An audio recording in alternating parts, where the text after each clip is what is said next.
সুপ্রিয় দর্শক, বাংলাদেশের একসময়ের বন্ধু দেশ ভারত বর্তমানে বাংলাদেশের শত্রু দেশে রূপান্তরিত হয়েছে।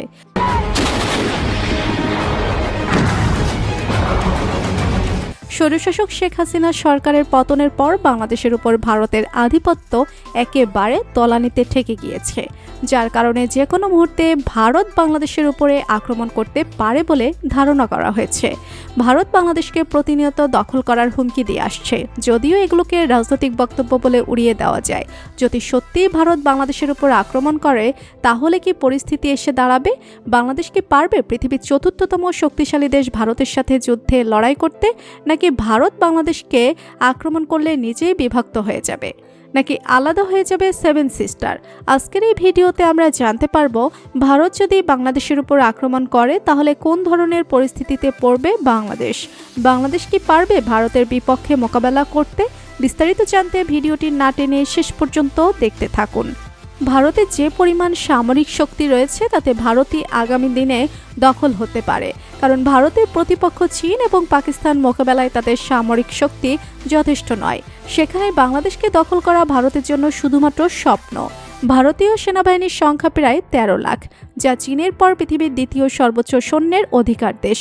তবে ভারতের সেনাবাহিনীর একটা বড় অংশ তাদের অভ্যন্তরীণ নিরাপত্তায় নিয়োজিত আছে। কাশ্মীর, মধ্যপ্রদেশ এবং পূর্বাঞ্চলের 7টা রাজ্য, যাদেরকে আমরা সেভেন সিস্টার হিসেবে জানি, সেখানকার বিদ্রোহীদের দমন করতে ভারতীয় সেনাবাহিনীর একটা বিশাল অংশ সেখানে নিয়োজিত আছে, আর তাদেরকে সেখানে অবশ্যই থাকতে হবে। তা না হলে সেভেন সিস্টার সহ আরও বেশ কিছু রাজ্য বিভক্ত হয়ে যাওয়ার প্রবল সম্ভাবনা রয়েছে। অন্যদিকে পাকিস্তানের সেনাবাহিনীর অ্যাক্টিভ রিজার্ভ সবকিছু মিলিয়ে সংখ্যা প্রায় 7 লাখের কাছাকাছি, যাদের একটা বড় অংশ সবসময় ভারতকে আক্রমণ করার সুযোগ খুঁজতে থাকে। এতে করেই এবং নিজেদের অভ্যন্তরীণ সব সংকট মোকাবেলা করার জন্য ভারতীয় সেনাবাহিনীর অন্ততপক্ষে 4 লাখ সৈন্য প্রয়োজন।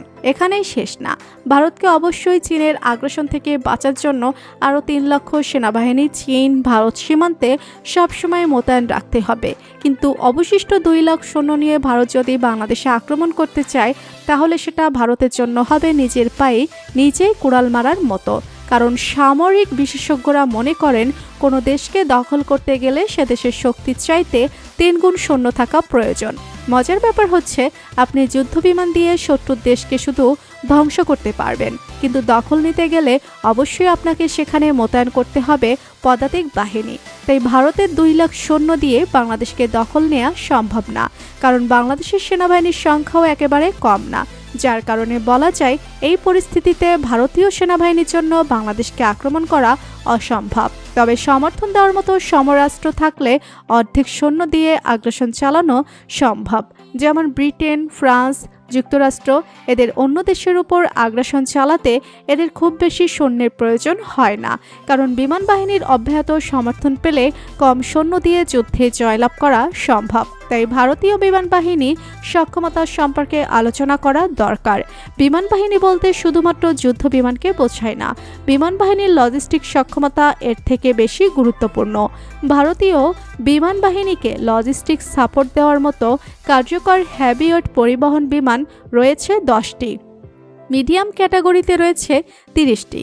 ভারতের মতো একটি বিশাল দেশে সৈনিক এবং রসদ মোতায়েন করার জন্য এই কয়েকটি ট্রান্সপোর্ট বিমান যথেষ্ট নয়। তো বন্ধুরা, ভারত কি চাইলেই বাংলাদেশের উপর আক্রমণ করতে পারবে? আপনার মতামত কি জানিয়ে দিন কমেন্ট করে। আর ভিডিওটি ভালো লেগে থাকলে একটি লাইক দিয়ে চ্যানেলটি সাবস্ক্রাইব করুন। ধন্যবাদ।